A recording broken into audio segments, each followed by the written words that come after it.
This is the Let's Go Win podcast with your host, J.M. Ryerson.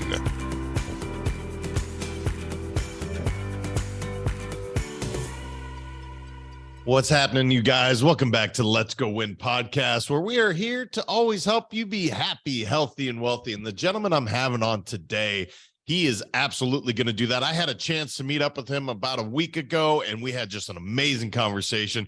He's got so many amazing interests, and he is absolutely going to help us. Donnie Boivin is a highly successful entrepreneur, author, and podcaster. As the CEO of 3 thriving companies, Success Champion Networking, Badass Business Summit, and Champions Table Mastermind, he is a proven leader in the business community. With 5 best-selling books under his belt and a top-rated podcast, Donnie is a recognized authority in the industry and committed to empowering other entrepreneurs to achieve their goals and realize their full potential. And who doesn't want that? Donnie, what's up, my brother? Hey, dude, I'm so looking forward to hanging out, man. We had such a killer conversation not too long ago, and dude, we are so aligned in a lot of things. So this should be a lot of fun. You know, it is cool when you meet somebody and immediately you kind of feel that synergy, or I guess it's like-minded, because it's not often, or it doesn't feel like it's every day that you're running into people that you're like, yes, and you want to spend more time around them. But when you do, you kind of want to hold on to it because, look, man, you leveled me up that day. Hopefully I did the same for you. Sure. And I think that's obviously what you're doing in your business. So where did this all come from, Donnie? Maybe I'll start there. Well, you know, 2 things I want to say about it. I find more and more that when I get around entrepreneurs that are just going for it, like they either left corporate America and they're trying to figure it out, or they had the popcorn machine as a kid, or, you know, lemonade stand type thing. When you find those people that are just want to win, those are the people. And I just find that you want to keep around. I just find more and more that the entrepreneurs that are putting in the time, putting in the effort, showing up everywhere, putting out content, and trying to impact the masses as a whole.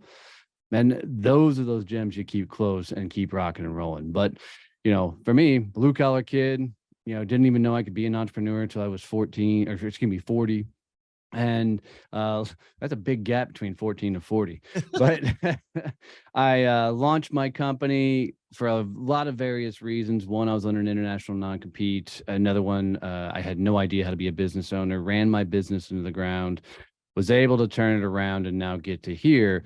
But for me, I had to get to a place in life where somebody was looking at me as their retirement plan before I finally had the gumption to walk away from the security of corporate America and jump out and do this thing. Otherwise, I just didn't have the balls to do it because I love that security of a constant paycheck and everything. But I'll tell you, that leap is the number one thing that allowed me to meet the man in the mirror. You know what's interesting about that? And brother, if I may share your background, my understanding is you did come from a military background. You served your country, and to hear someone that has obviously faced, that's some tough stuff that you go through. You were a Marine, right, Donnie? Yeah. I mean, Marines are no slouch, bro. To even hear that, I love that you're so willing to share that. You know, I like this safety. And it's like, you know what?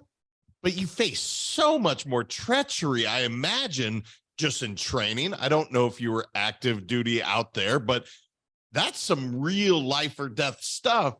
But this whole idea of like, I want the safety, that's just fascinating to hear that from a guy that's clearly seen some shit. Well, I think it's a lot of programming. I mean, we go through schools, we go through our parents and their lives. Like, nobody in my family was an entrepreneur. Nobody ever ran a business. So as a blue collar kid, with dad being a truck driver early on, mom worked in factories. I mean, they both later retired from, I don't know if you'd call them white collar jobs, but dad was a technician for Xerox. Mom was a receptionist for an eye doctor. But, you know, it was kind of the American way. You work, you go get a job, you work for other people. Nobody around us was talking about this idea that you could own your own business, own your own company. So there was familiarity in the security blanket of working for others. And so as I continued, I mean, truthfully, I think I've always thought that there was something bigger for me out there. But I had never put myself in a position to figure out what that bigger actually was. And so when for 20 years, you have a security blanket of a corporate lifestyle, corporate business, and the likes, it's really hard to see anything else. And let's face it, by 40 years old, you've kind of built your life to where it's going to be. So it takes at least it did for me, it took a huge moment to be able to go, okay, there's got to be something different here. There's got to be something we can change here. And that's, I truly the only reason I think I ultimately finally pulled the trigger on it. I was talking to a friend of mine the other day, and he said something that I absolutely cringed. Now, he's one of my best friends, so I didn't really call him on it because I was like, I don't want to get into a fight. But he said, I'm at 46 and this is probably my last stop. Oh, I hate that. Oh, brother, I'm like, what the hell are you talking about? Like, you're not even starting. If you think about it, maybe if your career is 40 years, you're maybe at the halfway point, maybe. Yeah. And I don't know, brother. That's that mindset that I was like, dude, I'll just call him dude. Like, what are you talking about? You have so much to give. Where it comes from is you build this massive trap for yourself. So, I mean, at 40 years old, I was a partner in a sales training organization making a ridiculous amount of money, and I had the lifestyle. I mean, we built our freaking dream farm. I built a second house on the property for my mother-in-law. By certain standards, we were living a life. And it was in the middle of that I decided to leap. So there was a guy that I saw, he drew on a board and he drew a horizontal line, 2 lines at the end. He put 0 at this point, and he said, put down on the other end, whatever age you think you're going to die. And so for me, I put down 100, right? I figured that would be just I'd like 100 years seemed like a good long time. He goes, now draw a line where you are. And so, I was at the time like 39 going on 40. And so when I draw the line, you can see the gap of how much, I mean, that's 60 freaking years to live yet. And then I started looking around. I'm like, damn, I've actually done a lot of things in 40. What the hell can I do with another 60? And I think a lot of people, because they've built up this nest, this lifestyle, that it's genuinely what other people would think if they still didn't maintain that lifestyle. Because I know a lot for me, that as soon as I leaped, a lot of people were like, dude, what the hell are you thinking? Why would you leave all that? Why would you leave that security blanket? And so many people are like, I just don't understand what you're doing. I could never do that. And you saw their fears coming to the surface, and it was just your internal voice was being externally said by everybody around you. And I think that's what keeps most people from actually betting on themselves. Yeah, I love this subject because you hear it all the time. And whenever I share some of my dreams, immediately, and often it's within those closest to you. Like, for instance, I scared the living shit out of my parents for the majority of my life because I just think a little differently. And it's not a bad thing that they worked at the same place for almost 40 years, but that just wasn't for me. And so when I would say, hey, I'm going to go write a book or I'm going to do a podcast, that just doesn't make sense. And so that's some of those insecurities that come out. Yep. And I don't know, man. I want people to share their dreams, because once you put it out into the universe, it's going to start to conspire to help you. However, I understand where people say, hey, keep that to yourself because you don't want others to hold you back. So what are your thoughts on that? Yeah, no, dude, I love this. So a couple of things that I had to learn, and then I'll take this learning and repackage it so you guys can use it, is my family's super close. Mom and dad been married for well over 50 years. Brothers all hang around. I mean, we get together for all the holidays, really, really close family. And what I found is, as I was early on in the company and I was struggling, if I bitched and moaned about business, all these people who had never run a business had advice for me, right? And it wasn't, it wasn't intended as bad advice. It was just based off of nothing, because they had no experience in this world and they truly wanted to help. And I got really tired of people giving me this advice. So one day driving over there, I'm like, man, I don't want to hear all this bad advice from all of my family. So I said, okay, how do I flip this? I'm like, what if today I go on the farm and I only share the good stuff? I only share the happy things. And what I found is that night during dinner and everything else, we were laughing and joking and people were celebrating the wins and how well the company was doing. And yeah, we were struggling. We had a whole lot of things that weren't going well. But the more I shared the good stuff, the more the family was able to support. They didn't understand what I was doing, why I was doing it, and the like. So I'll tell you right now that I 100% in agreement that you've got to be careful of who you share your stories with. So around friends and family and people who have never made the leap to go start their own business, maybe walked away from corporate America and the like, around those people, don't tell them the crazy things you're about to try or thinking about doing, because their fears are going to come to the surface. Get around the people who have already made the leap, and then tell them, because those people are going to shortcut it. Like, I had one of my largest clients when I sold commercial printing years ago reach out to me not long ago, and he sold his business for multi-millions of dollars. And he reached out and he goes, "Hey, I no longer have this company and I'm thinking about maybe being a consultant, going on a coach." He goes, "Can I get a half hour of your time?" I'm like, "Absolutely." And I just walked him through everything that I screwed up, as I was trying to build my own business. And, he's, still sending me messages how grateful he is for that conversation. So it's more about being aware of who you're sharing this knowledge with, because you want to share it with people that are going to be by your side when you're going through the shit. And the people that are like, "Man, you shouldn't do that," when you're going through the shit, are going to be like, "I told you so." But the people that are like, "Dude, you got this," when you're going through the shit, they're like, "Okay, cool. This moment sucks. Take a step forward. What's next? Let's go." Right. And they're going to run with you. Yeah. And there's one thing I want to add to this, because I found out early in my life, I'm incentivized by people telling me what I cannot Can't do. I do? And so when my wife says, "You can't do this," I'm like, "Oh, babe, you screwed up," because that's the first thing I'm going to go do. If you say I can't, I have it wired in me to be like, "I will show you." And so for years, I actually used it as motivation, where I would say it out loud. Typically, it was my dad that would say, "Have you thought about this? What about this?" All the things that, "Oh, I didn't think about any of that stuff. I'm moving forward." But it is interesting. And I guess my question or thought to you is, when you figure out that whatever incentivizes you, and then you just add fuel to the fire. So that's why I put so much out there where I'm like, "Oh, this is going to get people to hate on it." And it actually helps me. And I don't know why. I've never really self-discovered exactly why, because I just use it towards my advantage.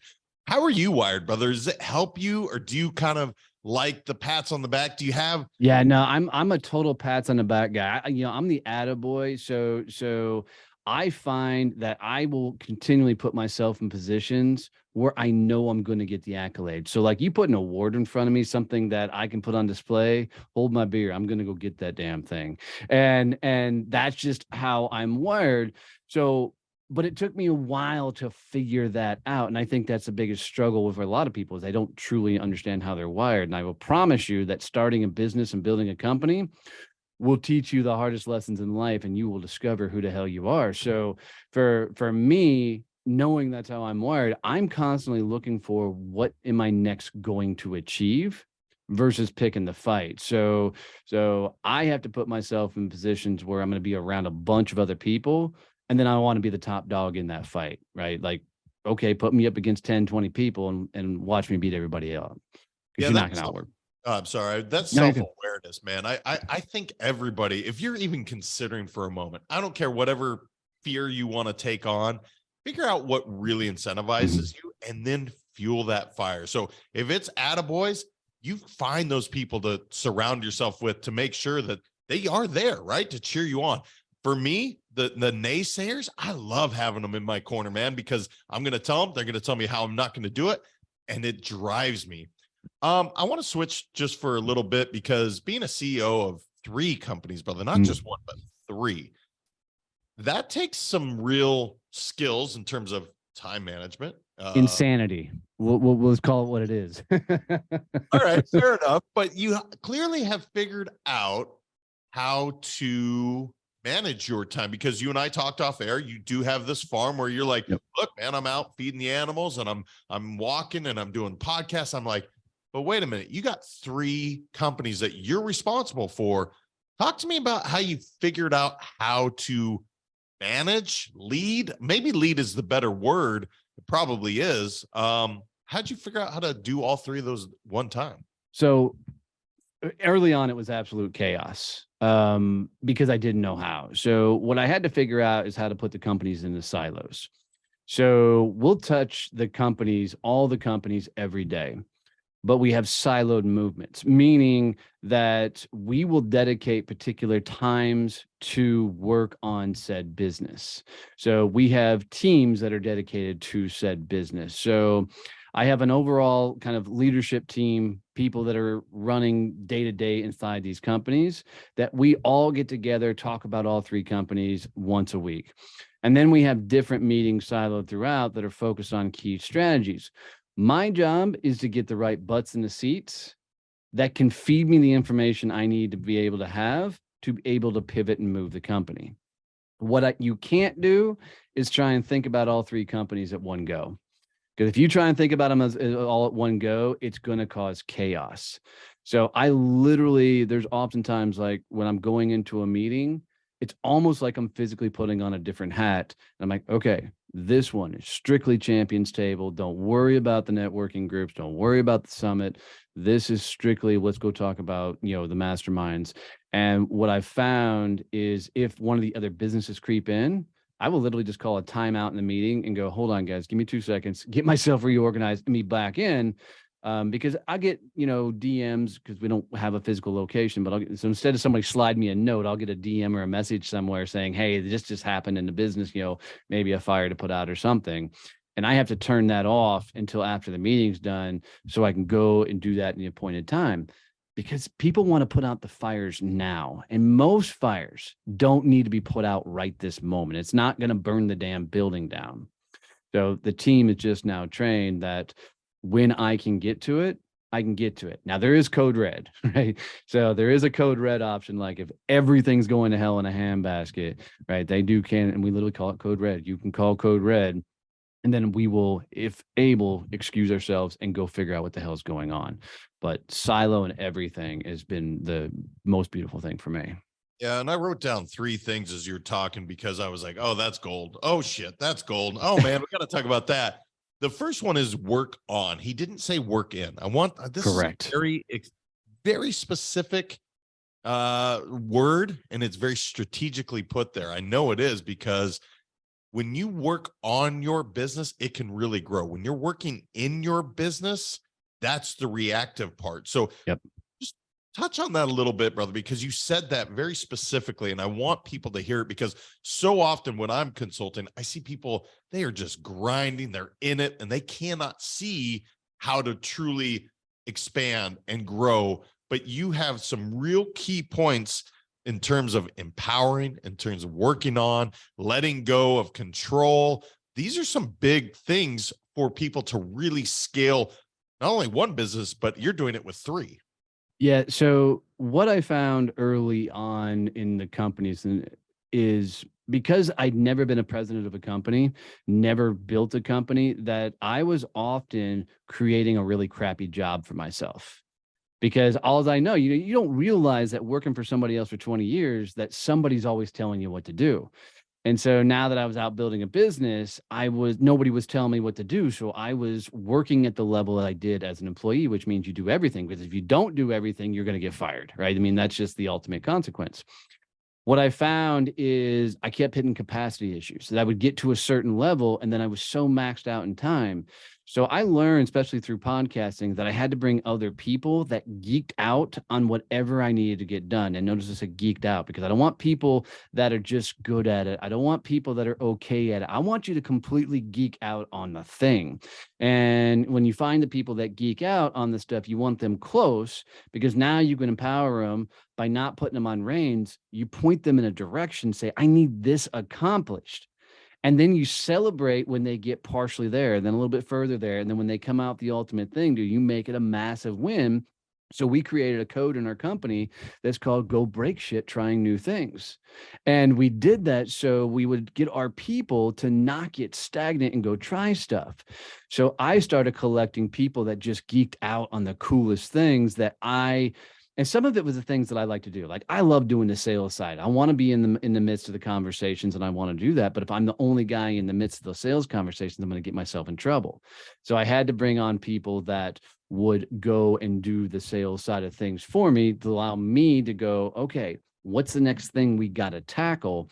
And oftentimes for me, I will go tackle it first. And then I'll go find the person that geeks out on it. So I have a working knowledge of it to say, okay, cool. Now I'm handing this to you. Here's where we need to get. This is what I know needs to be done so far. It allows me to give them a roadmap versus dump and run saying, okay, this is now your shit show. Go fix it, make it something.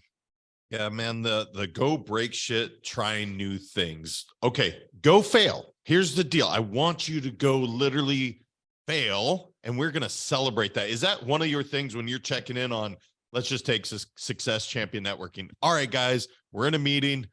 Tell me how you literally broke something. Yeah. Is that a celebration? Yep, absolutely. It's we have a what'd you break this week is the conversation. And it's not about, and I want to make sure people understand, it's not about purposely fucking up. It's about they tried something new, trying to figure out maybe a new technology, or they're figuring out a new process or a new way to doing it. I want them to come back and go, dude, I tried this. And they are allowed to say, dude, this worked. It was so cool. This is what accomplished. But it's even better if they come back and said, I tried this. And dude, it went to hell in a handbasket. Let me tell you what I broke along the way, because that's how we've learned how to not use particular tech because it just doesn't work in our stuff. It's how we've learned to not roll out new things. And when we haven't had the what have you broken conversation, we've rolled out shit that just broke miserably because we did nothing before it to test to make sure it was good. So it's almost a pause before we do something completely crazy, is to do all these things beforehand. Let's break it. Let's screw it up. Let's get it to an MVP, the most valuable process we can get it to, and then roll that out. And the getting somebody used to that environment when their entire life has been, man, if you break or screw anything up, you're fired. Getting them to shift to this mentality of going to try something, it's okay as long as you're trying to progress it forward, then we're good. It's a big mental shift to watch people shift over that. Yeah, it's really cool when it does happen too, because again, we learn more from failure than we do from wins, or at least I certainly do. So this is kind of it's going to sound like a boring question, but I think it happens so frequently and we just gloss over it. So clearly in your meetings, and I'm asking about a meeting cadence, because you're already talking about, hey, what'd you break this week? How does it look, Donnie? Is it something where every day or every meeting is the same, where there's a cadence, or how does yours kind of look? Because I see so often, this is that subject that no one wants to talk about, but their eyes gloss over and you're like, hey, we're meeting at 10 o'clock versus the really dynamic companies. They're like, yes, we get together, we get to celebrate, we get to talk about all these things. So talk to me about kind of the cadence of your meetings, what it looks like for your groups. So first, every one of our meetings are different. But the coolest thing, and I love it because I don't get asked anything like this on a lot of shows. Every Monday, we bring our entire leadership team together. We start that meeting off with, how did you work on yourself last week? So they have to come to the table with a personal development they're working on, because we have a corporate therapist that I pay for all of our executives to go and sit across from them and work on. It's their choice to go. I just offer it and pay for it all. So all of our executives go to her. And that's Mandy Moore. She's a freaking rock star. So they either have to come with, what did they work on themselves, or what are they learning, whether it's a new piece of tech or it's a new process system. They have to let the entire group go. And you're not allowed to come to that meeting and say, well, I got nothing this week. No. You got to come and say, this is how I worked on myself. This is what I'm working on. And what we found is our leadership team has gotten so damn close because they're doing some heavy lifting on the personal development or in the business, which has been really, really cool. And we've had some outside consultants say we shouldn't get that intimate a conversation with our leadership team. And I just tell them to fuck off, because I want the growth, right? I want to get to know the guys. And from the meetings themselves there get broken up, and we kind of give each person a segment. Okay, this is your baby. This is your area to do the talking. And you're allowed to present it in such a way as long as we get. So we get some creative, different ways from leadership teams to present. From potentially, one guy likes to use the PowerPoint, and we bust his chops every time he uses the PowerPoint. But and then the rest of the meetings aren't so much as structured as more of the Monday meetings. The rest of the meetings is really, let's get an overview of what's going on. And so we're getting more into the nitty gritty of what's working here, what's not working here, but it's not so much of a structured, as long as we hit key takeaways. And I've been in the environments where everything is ... We even go so far as every week we have an open working meeting where there is no agenda, but anybody's allowed to show up. There doesn't even have to be a conversation. We'll just have all the Zoom screens on, and you can work on whatever. And it's almost like recreating an office environment, to where you're sitting across from somebody. And I found actually that having that open environment allows for a lot more cool collaboration and conversations, because now it's more that office water cooler talk where you find the cool, just random inspiration. So we don't have anything really static except for the Monday meetings. What's so interesting about the person, whoever it was, that said, don't get so close. I've heard it so long. And I'm like, you don't understand. That's building trust. When you build trust, people will run through a wall for each other. Yep. I've never understood that, brother. Is that just the old corporate mentality? It's the old executive ivory tower mentality of, don't let your guard down, because it's a dog eat dog world. And if somebody knows about your intimate dreams and fantasies, they're going to use that to their advantage. Because, I mean, let's face it, corporate politics is a game of chess. And if you're not freaking maneuvering, you're going to get run the fuck over. So for us, I don't want the game of chess. I don't want the game of houses. I want real conversations. And, we have another code that's called family first. And dude, if something's going on in your fucking household, or a kid's game's coming up, we want you there. Right? This isn't about running your dick into the dirt until you can't work anymore. This is about, I want your best version of you while you're there, and I want the best version of you when you're home. There's no work-life balance. It's all integrated. And if I can get people to integrate all of this, where we're talking about their kids during the workday, we're talking about their spouses and the like, it just creates a cool environment. And it's not always about becoming just friends. It's about knowing your people and what drives them, what motivates them. And then the more you can make those legitimate, intimate conversations, the more you create a culture where everybody wants to run together. And that's just a lot of fun to have.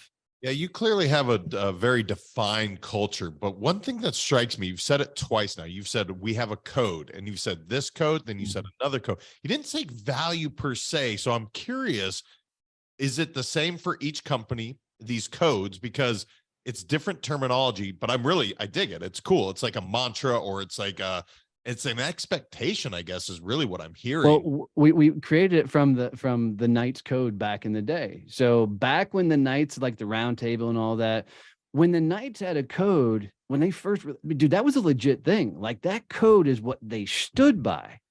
And so everybody was like core values and all this crap. And I'm like, core values don't mean shit to anybody.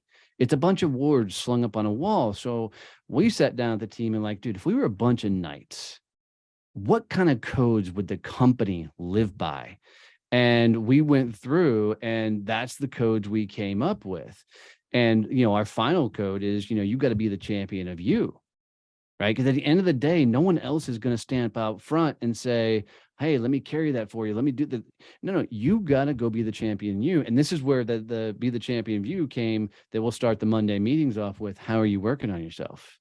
Right. And that's where that came from. But what we found is, more as we lead with these codes, and it's the same for all the companies.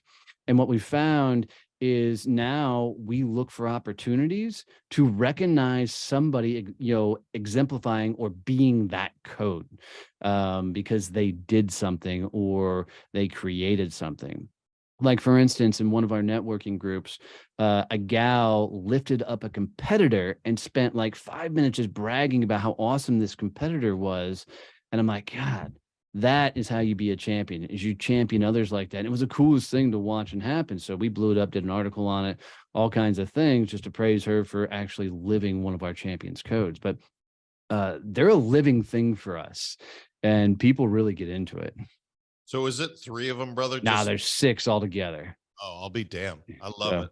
So good. And the abundance mindset that, having her talk about a competitor and not being like, no, this is good. Let's right. pat them on the back. I've never understood how somebody trying their best at another company somehow is bad. I've never literally, and that's when people are like, well, when you're in a competition, look, some of my best friends I compete against, I try to beat them, but I don't badmouth them. I've never understood that, brother. It's so crazy. Now we'll shit talk, right? All day long. Of course. But it's not about getting one over on them. It's about cool. Like there's other people that I'm friends with that run other networking organizations. And it's a random thing, that are not random, but a thing we do quite often. We'll shoot each other a text. I'm like, hey, we just brought on another group. We just brought on another chapter. Where are you at?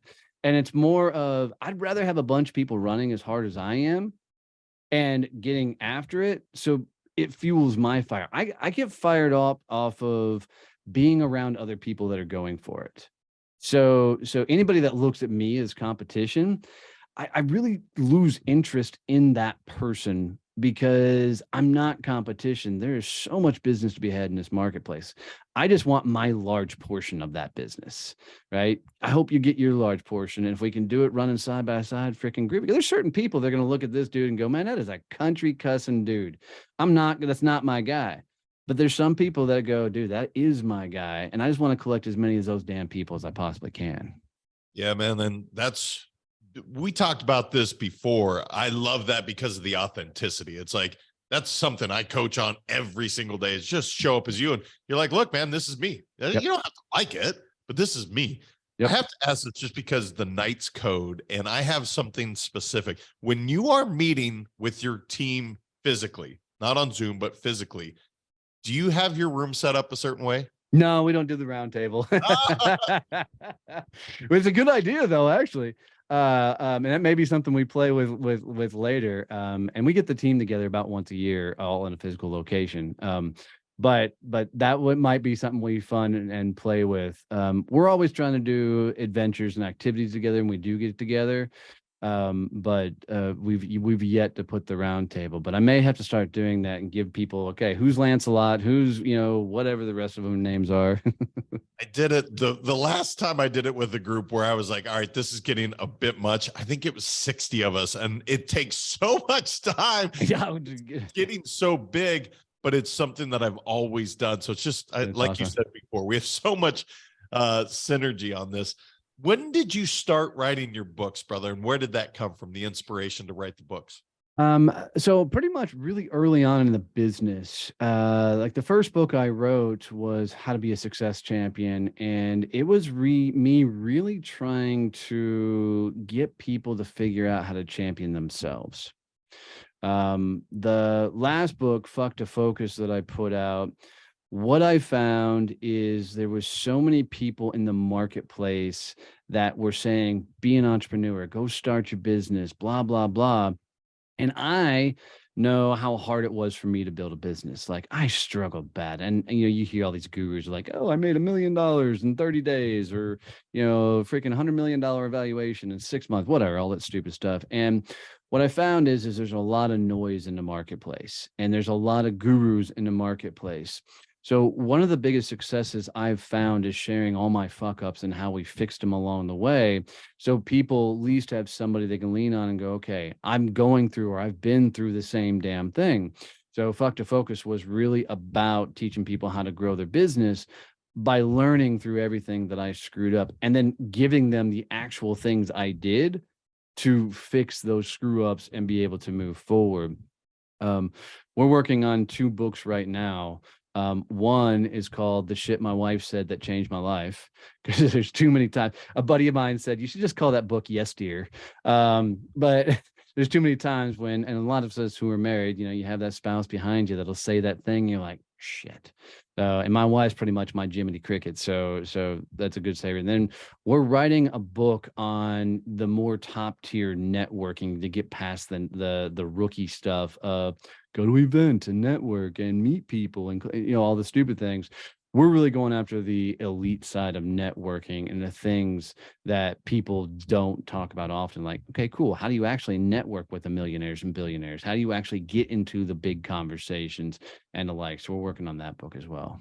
We hit just high level on that networking side, being Mhm. that the idea is to really help all of my listeners get a ton, and you've already shared a ton of value, but this idea of networking, I think often people hear it and they're like, oh, I got to go pass out business cards. Or Mm. you have people that like, my network is my net worth. And they're like, I'm going to be really good at this, not because it's going to bring me money, but rather I'm going to learn value. So what is, if you just could say, gosh, I wish everybody knew this about networking, what would that be, Donnie? That networking is about growing other people's businesses. So I'm going to put that into a definition further. That's my true belief. If I can sit across from somebody and within 5 to 10 minutes, open the right door for them, meaning getting them connected to the right absolute person, so many amazing things happen from there. There's this ideology of you have to give to gain, or you should introduce people to the in because this karma is going to happen and good thing. No, fuck all that. Your goal in life should be connecting the right people together, because I've found too many times when a connection that I made years back will for some reason circle back around, and I'll find myself in a spot like I need to go after this or that. And next thing you know, I'm sitting across from somebody that I introduced, helped them grow their business tremendously. And they'll just look at me and smile, and we move everything forward because of something I did years ago. So I'm just the firm believer that if you will start connecting people, you're going to get to the people you need to get to. And I want to add in there that podcasting by far is the greatest networking tool on the planet. I mean, we're sitting here having a second great conversation. I'm going to bring you on my podcast to have that conversation continued. And the leverage we'll have with each other to be able to have stronger, further conversations, the potentials of where we could potentially collaborate down the line. We both have some synergistics in our businesses, and the things that can possibly pop up, all because we were taking 2 seconds, get to know you, and being able to make those connections happen. Beautiful things come out of that. But people look at networking as a business development tool or a sales strategy, and it should be looked at as the opposite. Because if I can help grow your business, good shit's going to happen my end. Yeah, it is true. And actually, it's funny. I have a name written down for you to be on his podcast, and you're going to love this guy. He's awesome. Brian, shout out to Bogert. You'll get an introduction to Donnie. He's going to be awesome on your show. But it is true, man. But dude, I want everybody to hear what just happened. That's exactly what I'm talking about. It's that connection to another podcast that I don't even know who this guy is, but that's the beauty of it all. And the leverage that comes with that is just amazing. Well done, bud. And thank you. Well, I genuinely enjoy it, right? And Yep. I remember early, I was like, I would go to these events and it was always looking out for what can I get? And I started, I don't know when it happened, but at some point I was like, that sucks, man. That's tiresome. Now I'm like, oh, you should do this. You should meet this guy. He's awesome. And then it's amazing. It becomes a self-fulfilling prophecy of very good things, but that's not why he did it. I have to ask you about your background because I had a chance to. You have really cool. I mean, he's got swords, he's got guns, guys, it's pretty neat if you're looking on screen right now. So what's happening behind us, brother? So it's really a lot of it's my life story. So it's if I were to scroll up, it's sales awards and accolades and things I've done. There's Harry Potter first editions, both the swords. One's my Marine Corps NCO sword. The other one's I had a custom made rapier because my wife and I love to go out to the Ren fairs and hang out at those. But it's literally the story of my life. There's a train up there for my old man who used to build these massive train layouts. But for many years in corporate America, I had this stoic kind of executive's office because you had to look a certain way, act a certain way, be a certain way. So one of the things I've really sought out to do as I've been building my own company, let's be honest, I didn't think anybody wanted to do business with a country dude that talked like I talk, wears ball caps. I just didn't think people would do business with that guy. So now that I'm doing my own thing, I'm like, all right, world, here the fuck I am. This is who I am. Take me or leave me, and let's roll. And I found that the more that I continue, and this isn't about purposely doing anything to pick a fight. This is about showing up as me, being myself, and watching the number of people that come up to me that say, dude, thank you for being the way you are, because it gives me permission to be me. That's where this all comes from. And I just really enjoy doing it. So good. And it's freeing, man. It's just, again, this is my favorite thing when people grab a hold of that and they're just like, oh my God, this is really easy to be me. It's so hard to be someone I'm not. Yeah. Brother, what didn't I know enough to ask you that you want to make sure to share with the audience as we start to wrap up? I for me, it's more of a message to the world of, you've got to look at life and figure out what it is you really want. Because I think for a good 40 years of my life, if people ask me what I was working towards or who I was, I couldn't give them a legitimate answer. And that was because I didn't experience enough things. I didn't try enough things. So I didn't know who I wanted to become. I didn't know what I wanted to be accomplished. And I think a lot of people struggle with that. So if I could give you the biggest advice in the world, would be go try different things, go collect experiences, because it's in those experiences that you're going to find what it is you're looking for. If you haven't built a business, I highly recommend doing it, not to get rich, not to get famous, but to meet the man in the mirror. Because building a business, you're going to get to a point to where you're going to run out of excuses. And I mean, that's legitimately what happened to me. When you work for somebody else, you got all these excuses that are legitimate excuses. You can say the market sucks. You can say sales sucks. You can say economy sucks, whatever. And they're legitimate excuses. But when you run your own business, you don't get those excuses, because if the sales sucks, go sell more. If marketing sucks, go fix marketing, and you have to bet on you. And when you get to that place where there's no excuses left, you're going to see what the hell you're made of. And so, last piece that I can give anybody, the most magical thing I did for me personally to meet the man in the mirror was when I had to walk out my back door of my porch and tell my wife we were about to lose a farm because the business was horrible. That night, I walked up to my bathroom and I looked myself in the mirror, and I looked myself dead in the eyes and I said the word, "I'm proud of you." And as soon as I said that, instantly in the back of my head, it said, "No, you're not. You're not doing the things that you need to be doing to build your business. You're not out selling, you're not out marketing." So I knew instantly those were the things I had to go work on. Every night I would go to the mirror and say, "I'm proud of you." And whatever would pop up would be the exact thing I had to go fix or go do. So I started doing that as a nightly routine, and the company started turning because I was fixing all the things that I wasn't proud of. About 6, 7 months of doing that, I go to the mirror and I said, "I'm proud of you." And I said, "No, you're not, because you're not spending enough time with your wife." And I realized I got so buried into the business that I wasn't giving her time. So then I had to figure out, cool, how do I strengthen my marriage, integrate her into everything? And now I bounce a lot of business ideas off of her. She doesn't care about the day-to-day workings of the business, but she's become one hell of a sounding board. And so everything becomes integrated. So I challenge all you guys listening to go to the mirror each night, say, "I'm proud of you," look yourself dead in the eyes, and whatever pops up, that is the thing you either got to go fix or go do. Oh, that's so strong, dude. I love that. What a cool exercise. Brother, for people that want to connect with you, want to network with you, want to learn more about what you're doing, what's the best place to connect with you online? Absolutely. So if you'll text the word success to 817-318-6030, we'll send you over all my social media. It's going to ask for your email address, and that's just so we can get it all to you. But it's the word success to 817-318-6030.